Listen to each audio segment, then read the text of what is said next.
You have the Queen of Cups, a water sign. And the Strength energy. Maaaring ang iba sa inyo connected with a strong Leo. Okay, that is a fire sign. You have the Three of Swords energy. Ibig sabihin ito, may pinagdaanan kang breakup or separation, cheating, betrayal.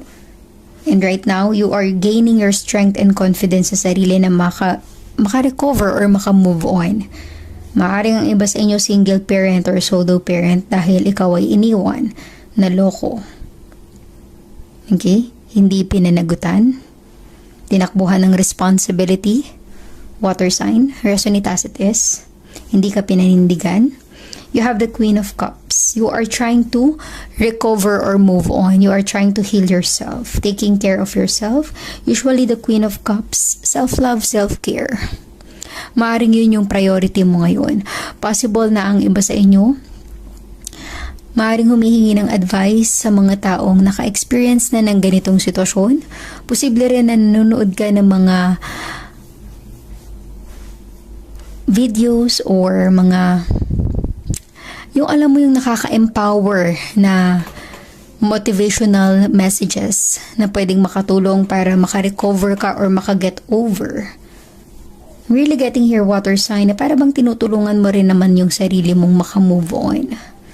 Kung ano man yung pinagdaanan mo na nagbigay ng broken heart sa'yo, water sign, it really feels na you are trying to your best to get it over. Okay? Pero nafe-feel ko na mahirap pa rin para sa iba. Alam ko na madaling sabihin na makakayanan mo yan maka-move on, pero napakahirap niyang gawin. Lalo na kung may pinagsamahan kayo ng person na yun, meron kayong nakaraan, of course, lagi mong maaalala yung inyong nakalipas, water sign, Cancer, Scorpio, and Pisces. Isa yun siguro sa nagpapahirap sa'yo para maka-move on ka. Okay?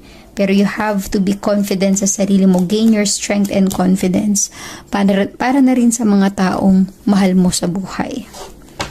Give me the Page of Swords for water sign, Cancer, Scorpio, and Pisces.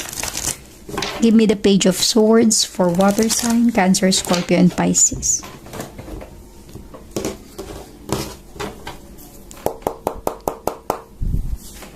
You have the Tower. And the Wheel of Fortune. Okay? So, water sign, there's a sudden change.